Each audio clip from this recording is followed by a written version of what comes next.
Hello everyone, I heartily welcome you all to the Legal Success Square. Today we are going to discuss MCQs on law of evidence. This video is very important because it comprises all the questions which usually asked in the competitive examinations. The question has been compiled जितने भी judicial examinations पे पूछे गए हैं अलग अलग states के या कोई भी फाइनेंशियल इंस्टीट्यूशन या कोई भी बैंक्स एग्जामिनेशन, तो ये लॉ ऑफ एविडेंस का अगर ये वीडियो रिवाइज कर लेंगे then it will be very helpful for you all. The evidence must be always direct and if the oral evidence is hearsay it is inadmissible. The answer to this particular question is true. Number 2, facts which are perceived by the senses होगा तो वो क्या हो जाएगा physical facts, और facts जो exist करते हैं in the minds of the people वो क्या हो जाएगा psychological facts. कोई भी चीज़ अगर हम लोग डायरेक्टली एक्सप्रेस कर देते हैं कोई पॉइंट इन क्वेश्चन तो उसको वो आ जाता है डायरेक्ट में, और कोई भी अगर हम लोग इन्फ्रेंस के द्वारा एक्सप्रेस करते हैं या रीजनिंग के द्वारा तो वो हो जाएगा सर्कमस्टेंशियल. नाउ नंबर 5, ए ने मारा बी को बाय नाइफ. सी ने देख लिया और वही चीज़ डिस्पोज कर दिया, तो यहाँ पे जो भी एविडेंस दिया गया है सी के द्वारा वो डायरेक्ट है. नंबर 6, सी ने देखा ए को कि वो भाग रहा था रूम से and afterwards sees B lying down in a pool of blood in the same room. His evidence is as far as seeing A running away is direct, but as far as the murder is concerned it is circumstantial evidence. ठीक है. 7 number, A files a suit against B for not paying the rent on the basis of a lease agreement. C ने dispose कर दिया that he was present जब भी agreement बना था, तो एविडेंस जो भी C के द्वारा यहाँ पे दिया गया था वो डायरेक्ट एविडेंस है. नंबर 8, अगर एविडेंस रिलेट करते हैं टू द एग्जिस्टेंस और non existence of only A relevant fact तो इसको बोलते हैं circumstantial evidence. Number 9, circumstantial evidence जो है वो सेटिस्फाई करता है कुछ टेस्ट. तो यहाँ पे जो टेस्ट है ये 3 पॉइंट्स लिखे हैं, देखते हैं क्या तीनों पॉइंट्स मैच करते हैं या नहीं. कोई भी सर्कमस्टेंसेज है from which an inference of guilt is to be drawn must be cogently and firmly established. हाँ ये करेक्ट है. Then those circumstances should be of a definite tendency pointing towards the guilt of the accused. ये भी right है. कोई भी circumstances जो भी लिया गया है collectively form a chain so complete that there is no escape from the conclusion. बच नहीं सकते किसी भी conclusion से, ऐसा बनाया है that within the all human probability the crime was committed by the accused. तो ये तीनों ही मैच कर रहे हैं, so answer will be all the above. Now 10th number question, यहाँ पे बोल रहे हैं कोई भी एडमिशन जो भी एक हिस्सा बनता है किसी भी प्रोसीडिंग्स का और वो रिकॉर्ड हो रहे हैं in the file of the court, उसको फॉर्मल एडमिशन बोलते हैं. बोल रहे हैं कि इंडियन एविडेंस एक्ट के द्वारा रिलेवेंस का मीन्स रिलेवेंट का मतलब क्या होता है, रिलेवेंसी मीन्स स्ट्रिक्टली एडमिसिबिलिटी. क्या ये सही है?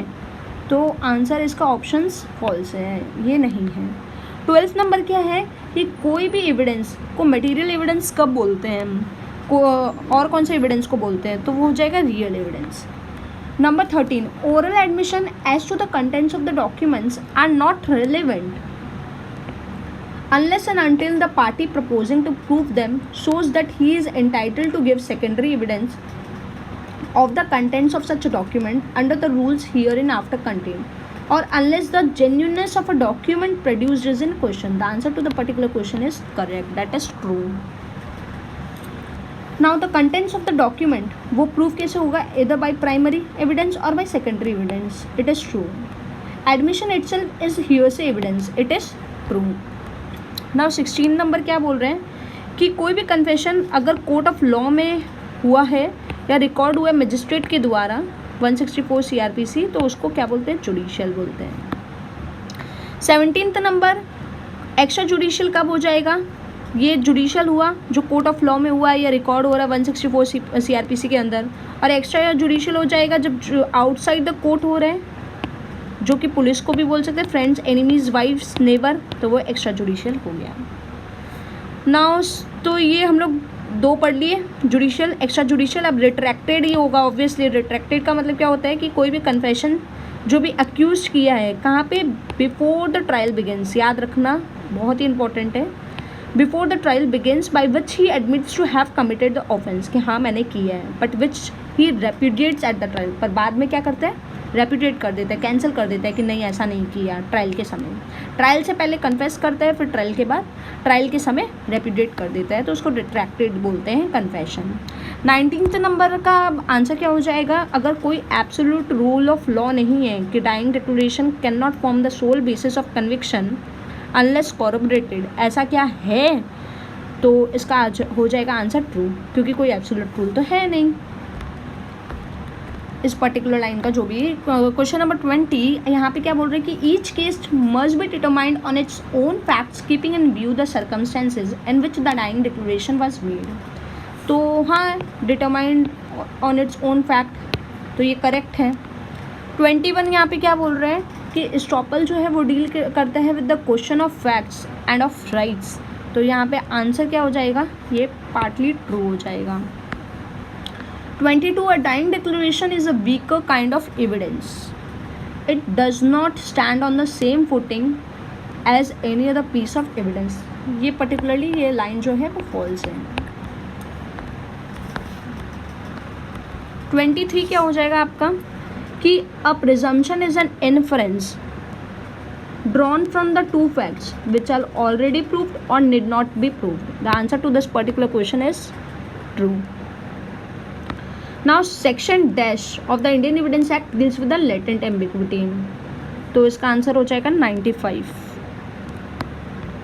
अब 25 नंबर हम लोग क्वेश्चन डील करते हैं, तो under section 146 of the Indian evidence act a witness में भी क्वेश्चन, इसका आंसर क्या होगा, टू टेस्ट हिज वेरासिटी, हाँ ये है बैरक में लिखा हुआ है, to discover who is and what is his position in life, correct, to shake his credit by injuring his character, all the above, all the answers are correct. So question number 26 we are discussing Indian Evidence Act was drafted by Stephen G. Already it's written over here, Sir James F. Stephen. 27 का answer क्या होगा, relevancy and admissibility are neither synonymous nor coextensive, तो ये ध्यान रखना है आपको।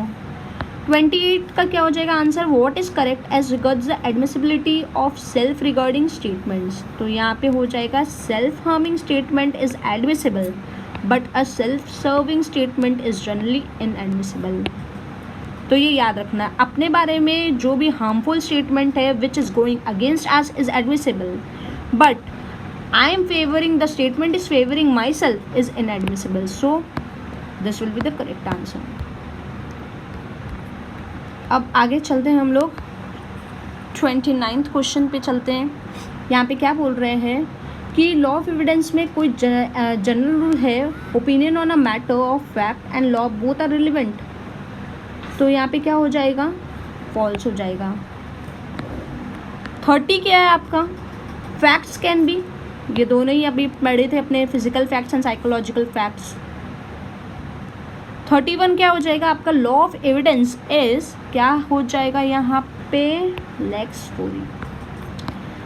32 आपका क्या हो जाएगा, law of evidence is an adjective law, sorry. 33 आपका क्या हो जाएगा, the law of evidence consist of ordinary rules of reasoning, the answer to this particular question is false. Now moving ahead to the next number, that is under the Evidence Act, fact means both factum probandum and factum probans. Question number 35, proof of a fact depends on, proof of facts किसके ऊपर depend करता है, not upon the accuracy of the statement but upon the probability of its existence.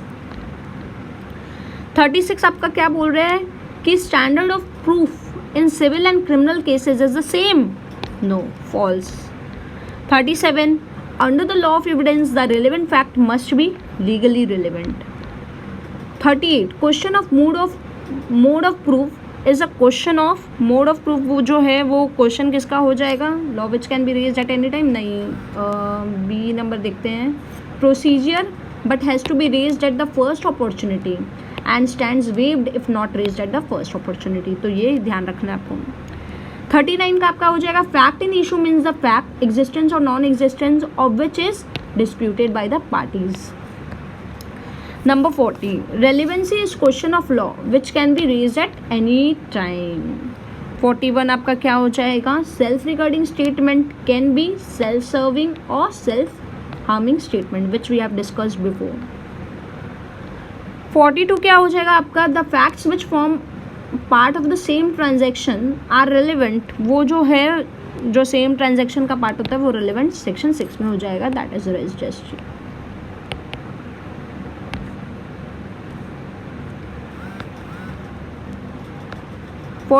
Presumption under the law of evidence are presumption of law and presumption of facts. Answer is C. 44.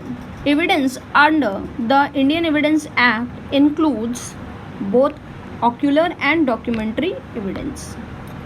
45 आपका क्या हो जाएगा, a fact forming the part of the same transaction जो कि section 6 में है, though not an issue and may occur at the same time or at different time, same time and places और different time and places। तो ये जो आपका ये स्टेटमेंट है ये क्या करेक्ट है या नहीं, तो आपको बताना पड़ेगा कि करेक्ट है क्योंकि पर्टिकुलरली ये सही लिखा हुआ है। 46 under section 8 of the Indian evidence act conduct is relevant, motive is relevant, preparation is relevant, ये तीनों ही लिखा हुआ है ऑल द अबव। एलिबाई जो है, एलिबाई से पता चल जाता है कि हम लोग का ये सेक्शन 11 में है। आगे 48 under the section 9 of the evidence act the identification parade जो भी है वो suspects are relevant, chattels are relevant, yes both are correct. 49 things said और done by the conspirator in reference to the common design, ये direct से ही पता चल जाता है अगर प्रोविजंस अच्छे से पढ़ते हैं तो section 10। Now we are discussing the last question, then we will be moving ahead to the next chapter and we will be continuing this series in the next video even. Several classes of facts which are connected with the transactions in a particular mode are relevant under section 7 of the Indian Evidence Act. So thank you everyone, keep learning.